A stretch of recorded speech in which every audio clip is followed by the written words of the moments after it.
Assalamu alaikum everyone. Today we are going to discuss another topic that is related to education system.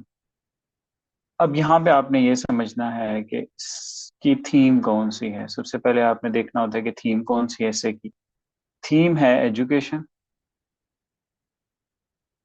Right. Then आपने उसकी देखनी होती है dimension. बात clear हो गई।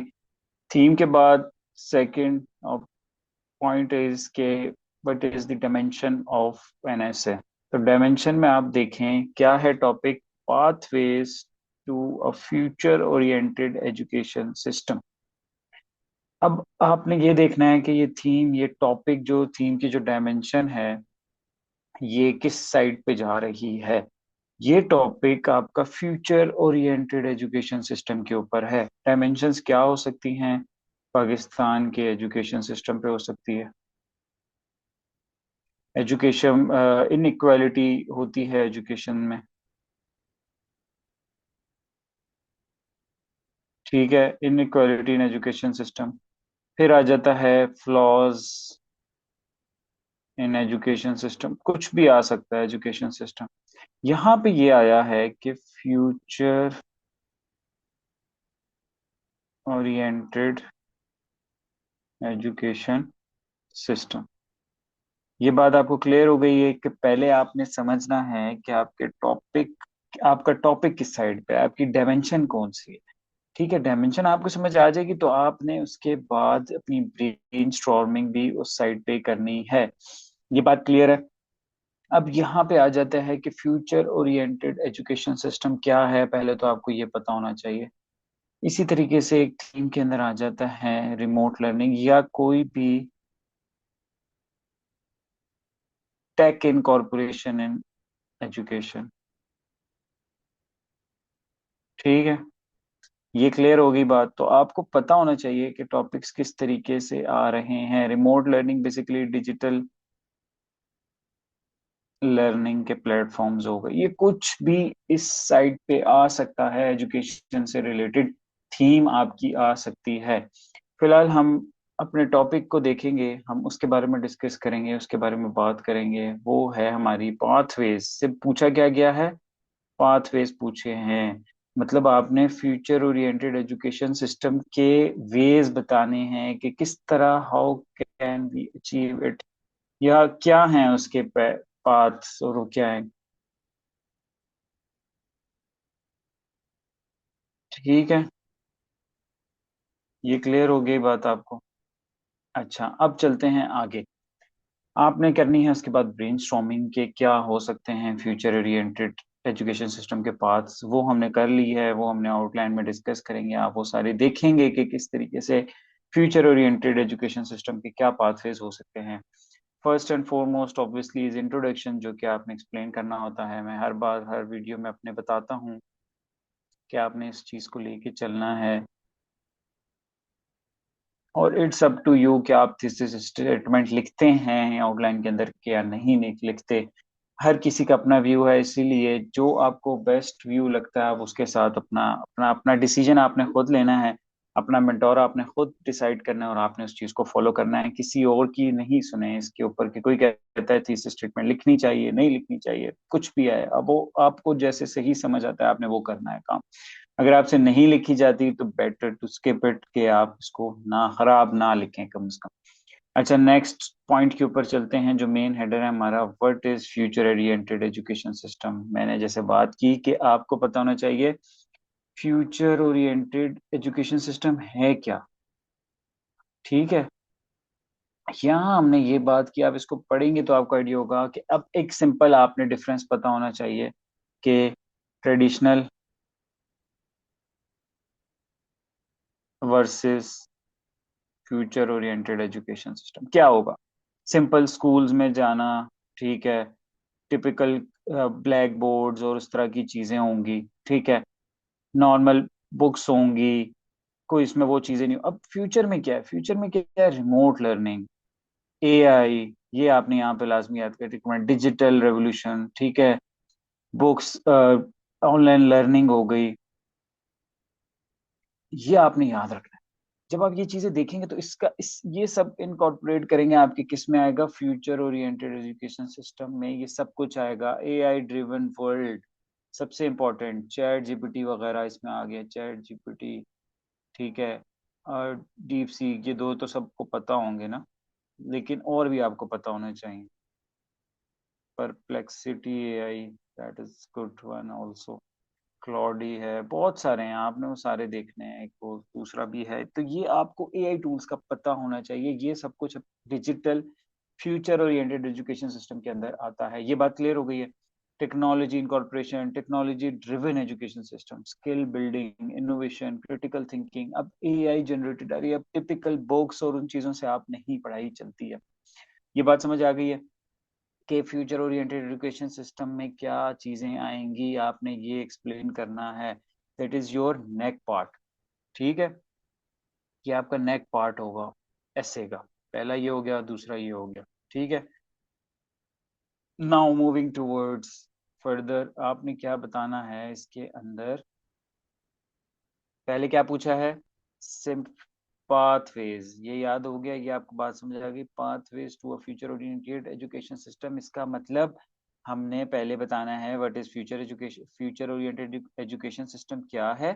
Then we will move on towards the paths, we will explain the pathways, the solution, या जो भी आप वेज बताएंगे कि किस तरह हम अचीव कर सकते हैं, ये क्या वेज हैं फ्यूचर एजुकेशन सिस्टम की तरफ जाने के। चलें सबसे पहले without wasting any time let's move further कि आपने इसमें क्या लेके आना है।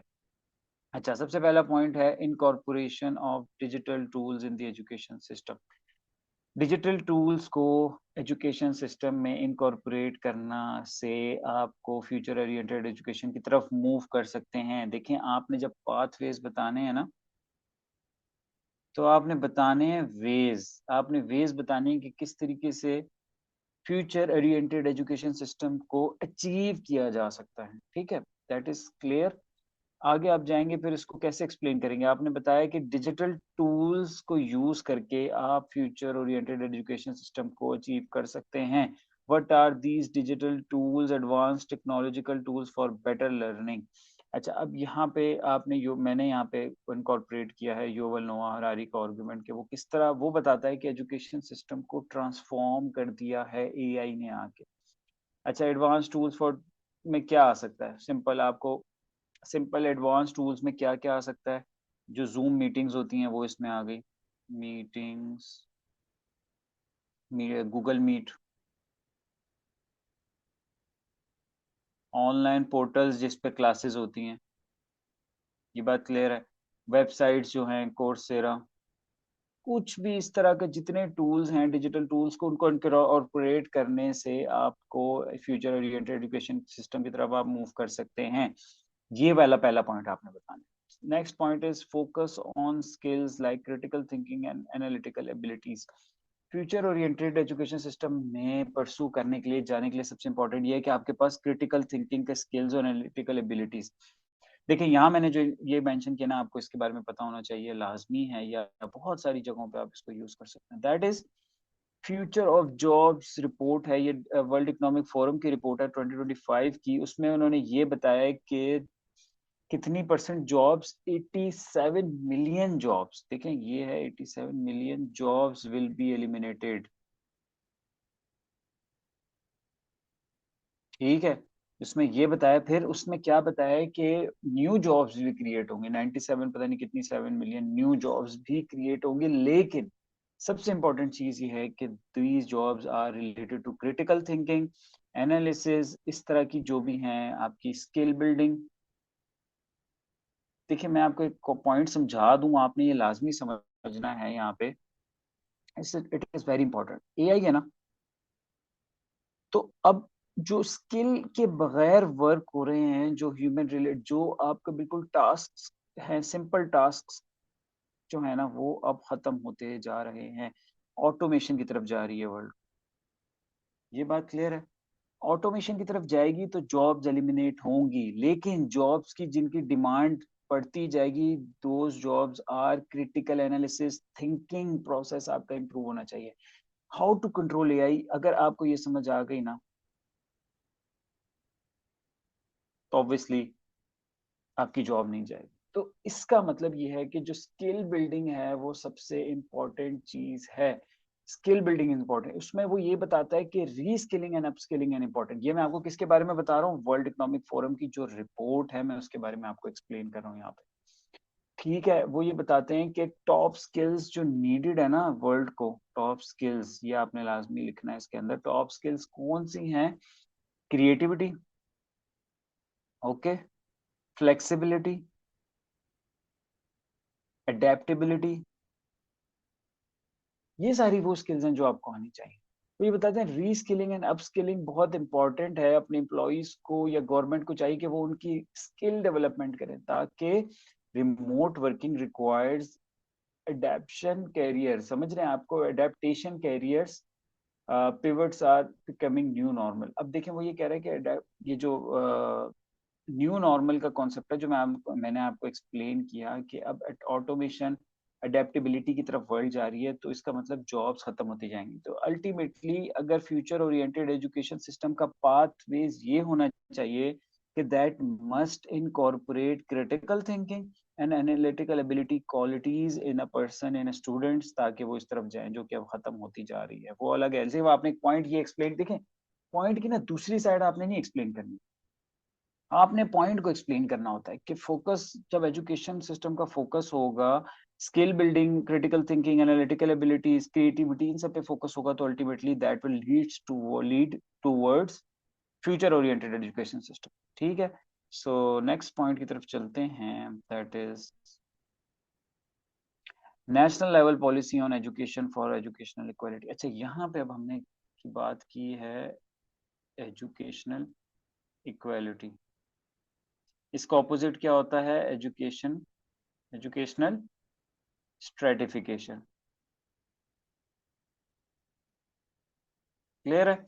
इसका मतलब ये है कि अगर educational difference, inequality in education कम होगा तो उसकी वजह से इम्प्रूव होगी एजुकेशन और फ्यूचर एक ओरिएंटेड एजुकेशन सिस्टम क्या होगा? Future oriented education system will be on the basis of equality, कि एवरीबडी हैज इक्वल राइट्स या equal opportunity to get the same education, और वो एक सेम प्लेटफॉर्म पे आगे खड़े हैं। समझ आ रही है? अब यहाँ पे आ गया ग्लोबल एजुकेशन मॉनिटरिंग रिपोर्ट है यूनेस्को की, उसमें ये बताया है कि ये साउथ एशियन कंट्रीज के अंदर डेवेस्टेटिंग गैप है इन दी एजुकेशनल सर्टिफिकेशन बहुत ज्यादा है। वर्ल्ड बैंक की रिपोर्ट है, एक अलग से वर्ल्ड बैंक की रिपोर्ट है ऑन हायर एजुकेशन, उसमें भी ये चीज को हाईलाइट किया। आपने देखिए ये चीजें लाजमी अपनी उसके अंदर हाईलाइट करनी होती है कि किस तरीके से एजुकेशनल स्ट्रेटिफिकेशन इन साउथ एशिया वाली मैंने बात बताई है आपको, उसमें ये इसने हाईलाइट किया। ठीक है, तो इसका मतलब फ्यूचर ओरिएंटेड क्या पॉइंट आपने एंड में देखना भी होता है साथ में कि आपका पॉइंट क्या है।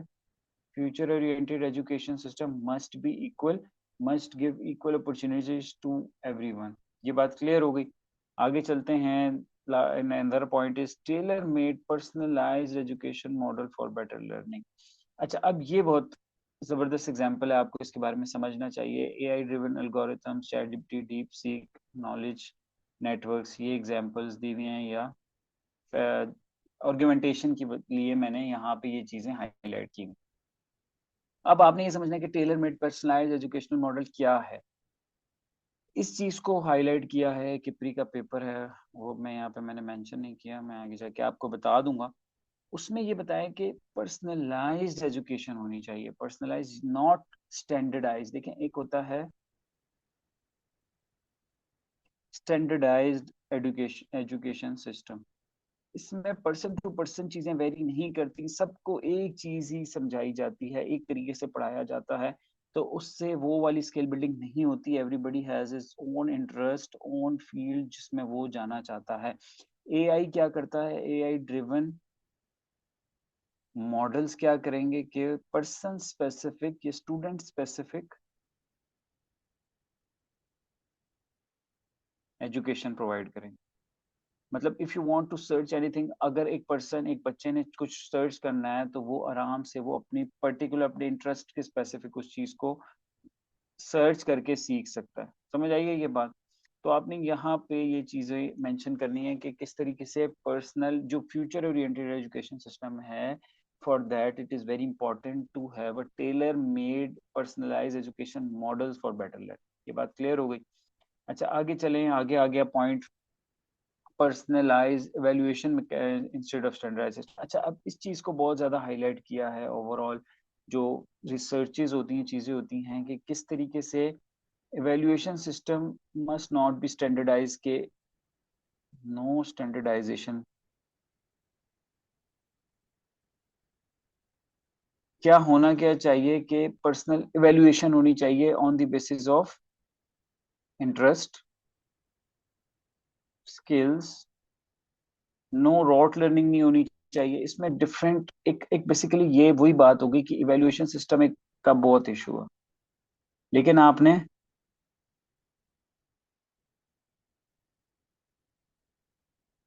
देखें, आपने इशू के ऊपर ज्यादा बात नहीं करनी, आपने बताना है कि किस तरीके से इशू खत्म करके आपने पर्सनलाइज एवेल्युएशन सिस्टम्स इंट्रोड्यूस कराने हैं, ताकि वो कि एक क्या कह सकते हैं कि पर्सन टू पर्सन स्पेसिफिक उसकी इवेल्युएशन की जाए। नॉट लाइक कि आपका एक पेपर है, सेट पैटर्न ऑफ पेपर है, सेट पैटर्न पे आएगा पेपर, ठीक है, जिसने वो रट्टा मारा वही चीज लिखी, रट्टा लगा के उसको पास किया, तो वो एक फ्लॉड एजुकेशन है, वो फ्यूचर ओरिएंटेड एजुकेशन सिस्टम में नहीं आएगा। यहाँ पे एग्जाम्पल या फैक्ट या आर्गुमेंटेशन के लिए मेंशन किया फिनलैंड एजुकेशनल केस स्टडी या Finland case study, evaluation system not based on the grades per learning। अच्छा अब देखिए ना, स्टैंडर्डाइज एजुकेशन सिस्टम होता है बेस्ड ऑन ग्रेड्स, जो कि गलत है। ग्रेड्स में नहीं होना चाहिए इसको, इट मस्ट बी लाइक के पर्सन स्पेसिफिक हो इवेल्युएशंस, पर्सन लर्निंग की बेसिस पे कि लर्निंग आउटकम्स क्या है। ये बात समझ आ रही है? लर्निंग आउटकम्स के ऊपर फोकस करना चाहिए। तो ये एक हमारा नेक्स्ट पॉइंट है। इसके बाद आ जाते हैं हम अगले पॉइंट की तरफ, वो है embed system thinking in education. अब ये क्या है सिस्टम थिंकिंग?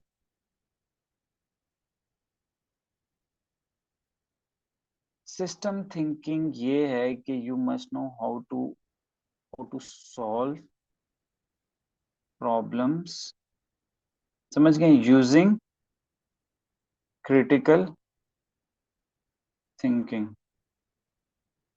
ये चीज है सिस्टम थिंकिंग, कि बच्चों के अंदर ये वाली थिंकिंग मैकेनिज्म आना चाहिए, ना कि सिंपल रॉट लर्निंग नहीं होनी चाहिए, ठीक है? ये समझ आ रही है? अब यही चीज वर्ल्ड इकोनॉमिक फोरम की जो रिपोर्ट है उसमें हाईलाइट की है एजुकेशन से रिलेटेड। वो ये बताते हैं कि एजुकेशन सिस्टम क्या है, इट मस्ट बी अडेप्टिव होना चाहिए, फ्लेक्सिबल होना चाहिए, इनोवेटिव होना चाहिए, एज पर दी मतलब उसको प्रोग्रेसिव होना चाहिए। बात समझ रहे हैं कि उसमें वो स्टूडेंट्स के अंदर एक सिस्टम थिंकिंग एम्बेड करे, ना कि रोबोट लर्निंग हो या या कांस्टेंट चीजें नहीं होनी चाहिए उनके अंदर। देखिए मैं आपको सिंपली बता रहा हूँ, अगर आप कंपैरिजन कर लें पाकिस्तान या साउथ एशियन कंट्रीज के स्टूडेंट्स को उठा लें या बाहर वाले किसी कंट्रीज को उठा लें, तो आपको डिफरेंस नजर आएगा कि इनकी ना बाउंडेड मेंटेलिटी होती, बाउंडेड नेचर होती है, वो मतलब बहुत ज्यादा आउट ऑफ द बॉक्स नहीं थिंक कर सकते। तो यहाँ पे सिस्टम थिंकिंग का क्या मतलब है, आउट ऑफ द बॉक्स कर जाना है। ये बात समझ आ रही है? तो ये चीजें बेसिकली, ये जो वर्ड्स है ना सिस्टम थिंकिंग और ये सारी, ये रिसर्च पेपर्स के अंदर आए हुए, एप्री का रिसर्च पेपर है, वर्ल्ड इकोनॉमिक फोरम की रिपोर्ट है, उसमें ये चीजें मेंशन हुई हुई।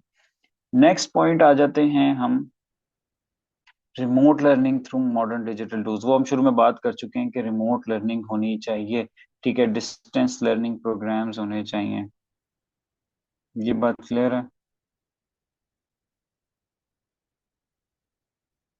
डिस्टेंस लर्निंग प्रोग्राम्स होने चाहिए जिसमें जूम मीटिंग्स है, गूगल मीट है, ये सारी चीजें इसके अंदर आनी चाहिए।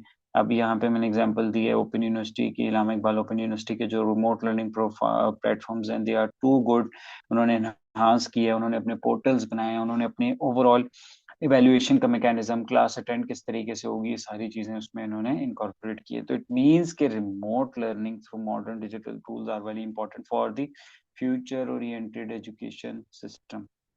अच्छा इसके बाद हम नेक्स्ट पे चलते हैं, that is less psychological pressure on students. ये अब हम बात कर रहे हैं पाथवेज बताने हैं आपने, वेज, रोड मैप या फ्यूचर आउट, फ्यूचर क्या कह सकते हैं उसको, एक क्या बताएं कि मेजर्स बताएं या वे फॉरवर्ड बताएं, ताकि पता चले कि किस तरीके से फ्यूचर ओरिएंटेड एजुकेशन सिस्टम को हम अचीव कर सकते हैं।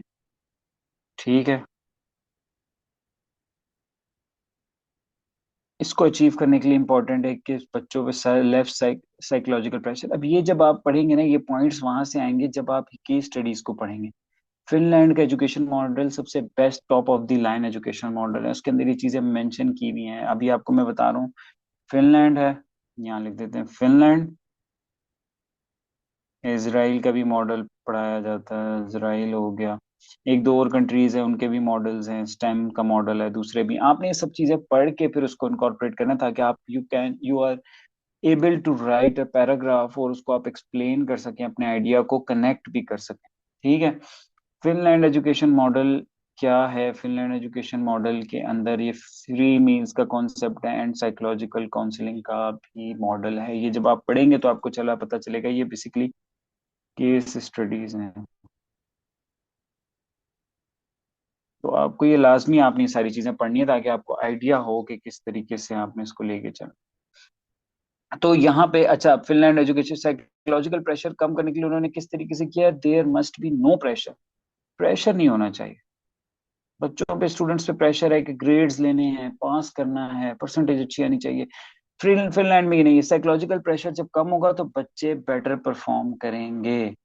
ये बात समझ आई है? तो फ्यूचर में ये होना चाहिए कि एजुकेशन सिस्टम को इन्हांस करने के लिए बच्चों पे लेस साइकोलॉजिकल प्रेशर होना चाहिए।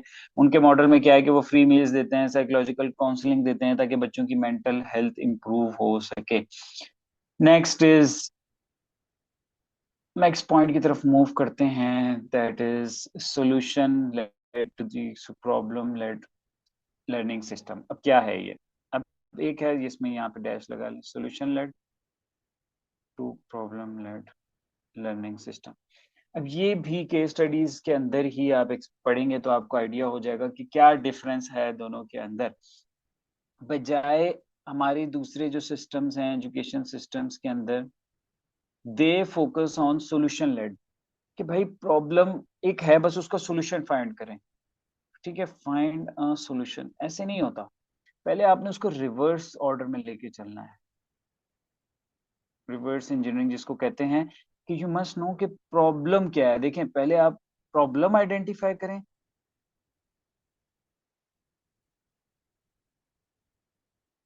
Identify the problem, then move towards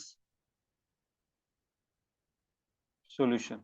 यहाँ पे ये कि लिखा लिखा है या रटा रटाई आपका प्रॉब्लम है, बस आपने उसको सॉल्यूशन को रट्टा मारे और आंसर दे, इस तरह नहीं होता।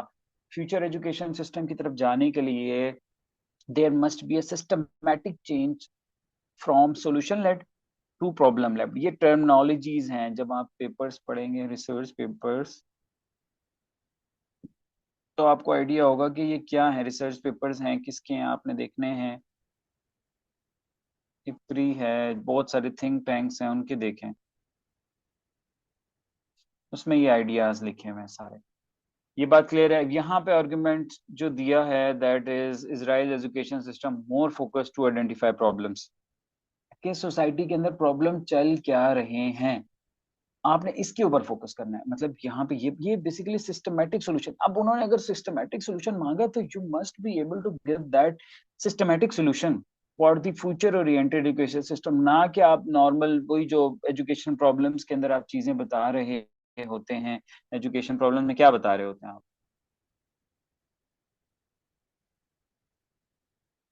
एजुकेशन सिस्टम के इश्यूज में आप क्या बता रहे होते हैं? आप लोग बता रहे होते हैं सिंपल, कि गोस्ट टीचर्स का मसला है, टीचर्स की कैपेबिलिटी का मसला है। ठीक है, वो इतने स्किल्ड नहीं है, स्टूडेंट्स का फोकस नहीं है, लैक ऑफ फोकस है, चैट जीपीटी और इन सारी चीज़ों की वजह से उनकी वो चीज़ें खराब होती जा रही हैं। ये आप आंसर दे रहे होते हैं, इंफ्रास्ट्रक्चर का आंसर दे रहे होते हैं।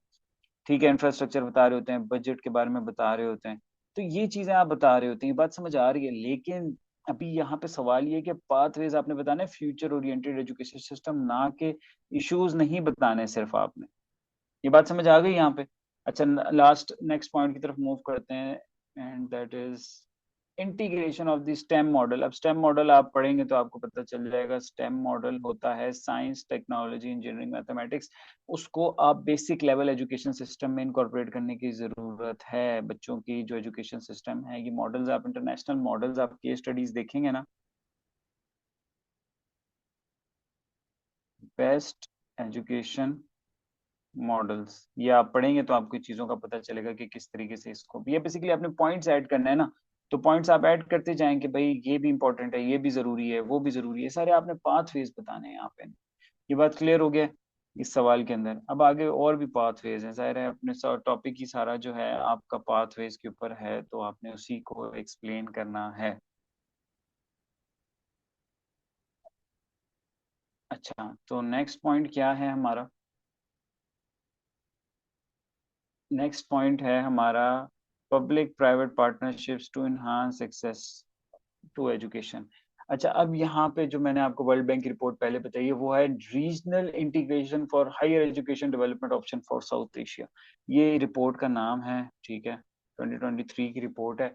इसमें इसने यही बताया कि वर्ल्ड बैंक ने इसमें फोकस किया है, वर्ल्ड बैंक ने कॉल किया है, ये आपने देखना है,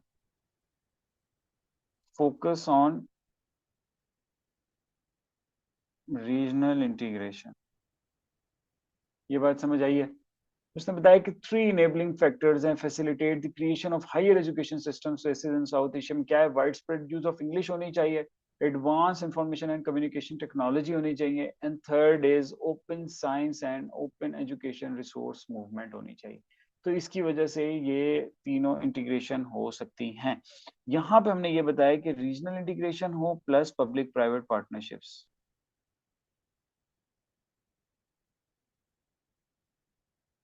क्या मतलब है इसका? इसका मतलब ये है कि गवर्नमेंट प्लस प्राइवेट बिजनेसेस या फर्म्स आप इसमें इंटीग्रेट करें, ठीक है, उससे फिर वो इनहांस एजुकेशन की तरफ चली जाए, इनहांस्ड एजुकेशन अपॉर्चुनिटीज या उसके रोड मैप्स की तरफ जाए, तब ही ये पॉसिबल होगा। क्योंकि गवर्नमेंट स्कूल्स उस लेवल के नहीं होते, स्कूल्स एजुकेशन सिस्टम उस लेवल के नहीं होते जिस लेवल की एजुकेशन सिस्टम हमें चाहिए फ्यूचर ओरिएंटेड मॉडल के ऊपर, ठीक है। तो इसके अलावा अब हम आगे मूव कर रहे हैं, नेक्स्ट पॉइंट है हमारा qualified teachers inductions through robust recruitment process. वही वाली बात मैंने जो पहले आपको यहाँ पे मेंशन की है कि आपने बताना है कि क्वालिफाइड टीचर्स की रिक्रूटमेंट होनी चाहिए। Stages of the recruitment process should not be based on the rote learning, नहीं होना चाहिए, सिंपल एमसीक्यूज बेस्ड रिक्रूटमेंट नहीं होनी चाहिए। ये बात हो गई क्लियर? एमसीक्यूज बेस्ड, इससे नहीं पता चलता कि कॉम्पिटेंसी क्या है, कॉम्पिटेंसी या कॉम्पिटेंट टीचर्स होने चाहिए। ये बात हो गई। अगला पॉइंट पे चलते हैं, नेक्स्ट पॉइंट इज के budget allocation for education and performance valuation. ये देखिए, ये पॉइंट्स तो है ना, ये तो आपने लाजमी बताना है कि बजट होना चाहिए, एजुकेशनल बजट तो इम्पोर्टेंट है ना। एजुकेशनल बजट होगा, इंफ्रास्ट्रक्चर होगा, तो ही आगे जाके आपका इन्हांस होगा। पाकिस्तान के केस में लेस देन 2% है, जो कि लास्ट उसमें तो बहुत कम था इकोनॉमिक सर्वे के अंदर। तो वो ये चीज़ इन्हांस करें। इसमें एग्जांपल दी है मैंने कि इसराइल का एजुकेशनल बजट 5.6% ऑफ जीडीपी है। इनकी जीडीपी तकरीबन कोई 500 बिलियन तक है, इससे ज़्यादा ही है, पाकिस्तान से ज़्यादा है। नेक्स्ट पॉइंट है promote cooperation in educational methodology rather competition. अच्छा, ये बहुत इंपॉर्टेंट पॉइंट है। यहाँ पे मैं एक कोट किया, शशि थरूर एक बहुत फेमस एजुकेशनलिस्ट भी हैं, वैसे तो एमपी भी हैं इंडिया के, पार्लियामेंटेरियन भी हैं। उन्होंने एक थी इनकी debate, a well well formed mind था, वेल फॉर्म नहीं, वेल रिफॉर्म्ड माइंड था मेरे ख्याल, माइंड। उसमें उन्होंने एक्सप्लेन किया कि किस तरीके से क्या क्या क्वालिटीज या क्या क्या एबिलिटीज होनी चाहिए ताकि एक स्टूडेंट प्रॉपर तरीके से उसकी उसकी मेंटल कैपेबिलिटी इन्हांस होना चाहिए। ये बात समझ आ रही है? सॉल्यूशन ये सॉल्यूशन क्या कहते हैं, प्रॉब्लम सॉल्विंग सॉल्यूशन होनी चाहिए, प्रॉब्लम सॉल्विंग स्किल्स आनी चाहिए उसको, इस तरह की काफी सारी चीजें उसने बताई थी। तो अल्टीमेटली क्या यहाँ पे बताया, competition education system running competition. अब क्या होना चाहिए कि आप एजुकेशन सिस्टम के अंदर क्या आ गया, कंपटीशन, कि स्टूडेंट्स आपस में compete करेंगे, कंपटीशन होगा, ग्रेडिंग मैकेनिज्म होगा जो हम ऊपर भी बता रहे थे कि उसको भी चेंज होना चाहिए, तो वो कॉपरेशन की तरफ जाना चाहिए बजाय कंपटीशन की तरफ। ठीक है, नेक्स्ट पॉइंट इज एकेडमी या इंडस्ट्री लिंकेज होनी चाहिए, ये भी एक इम्पोर्टेंट पॉइंट है। क्या है ये, एकेडमिया इंडस्ट्री लिंकेज, ये होगा तो एक फ्यूचर ओरिएंटेड, क्या मतलब है इससे, क्या होगा, आपको क्या मिलेगी, practical implementation of the concepts कह लें। जब ये होगा तो ऑब्वियसली इससे क्या होगा कि स्टूडेंट्स जो या यूनिवर्सिटीज में जो पढ़ रहे हैं वो जो थ्योरेटिकल नॉलेज है उसको प्रैक्टिकल नॉलेज की तरफ लेके जाएंगे। जब ये इम्प्लीमेंटेशन होगी, जब आपकी इंटर्नशिप्स होंगी, तो ये चीजें होंगी। इंडस्ट्री, इसलिए मैंने एग्जांपल दी हुई है industry 4.0 and AI advancement, difference between academy and industry. जो डिफरेंस है इन दोनों के दरमियान, उसकी वजह से स्किल लैक होता है, लैक ऑफ स्किल कैपेबिलिटी होती है, स्किल्ड ह्यूमन रिसोर्स होती है। एचडीआई इंक्रीज होगा जब आप ये चीजें करेंगे, तो ये सारे उसमें पॉइंट आते हैं। और लास्ट में फिर आप एक्सप्लेन करेंगे कि hurdles hurdles in a way of the future oriented education system. जाहिर है क्योंकि आपका मेन टॉपिक क्या था, टॉपिक था is related two way pathways. ये बात समझ आई है आपको? आपने पूरा ऐसे इसी के ऊपर लिखना है, ना कि आप हर्डल्स लिख रहे हैं और सॉल्यूशंस लिख रहे हैं और वो सारे pathways is itself are solution. ठीक है, तो वो हो गया यहाँ पे, फिर आपने लास्ट में कंक्लूजन दे देना है। तो अल्टीमेटली यहाँ पे हमने डिस्कस की है अपनी एजुकेशन, एजुकेशनल आउटलाइन या एजुकेशन थीम की आउटलाइन। थीम हमारी थी एजुकेशन, उसके आगे हमारा टॉपिक था कि फ्यूचर ओरिएंटेड एजुकेशन सिस्टम के ऊपर हमने आज बात की है। तो आपको अब आइडिया हो गया कि किस तरीके से आपने लेके चलना है। आपके पास पॉइंट्स होने चाहिए, आपके पास उससे रेलेवेंट आइडियाज होने चाहिए, फैक्ट्स होने चाहिए, एग्जांपल्स होनी चाहिए। कोई जैसे मैंने सचित रोड का आइडिया दिया, आपको थिंकर्स का पता हो, आपको केस स्टडीज का पता हो, आपको फैक्ट्स का पता हो। ये सारी चीजें जब आपको पता होंगी तो obviously then you are able to make a good outline जो कि उस टॉपिक से रेलेवेंट होगी और उसको सही से एक्सप्लेन कर रही होगी। आपने इधर उधर की बात ज्यादा नहीं करनी, आपने you just need to stick to the topic and explain it clearly explicitly. ये सबसे इंपॉर्टेंट चीज है इसके अंदर। तो यहाँ तक हमारा आज का एक टॉपिक पूरा हो गया। एजुकेशन सिस्टम के ऊपर हमने एक आउटलाइन डिस्कस की है। We have already covered numerous outlines topics, काफी चीजें हम पहले ही कवर कर चुके हैं और हम आगे भी इससे रिलेटेड चीजें लेके आएंगे। चलें, थैंक यू सो मच।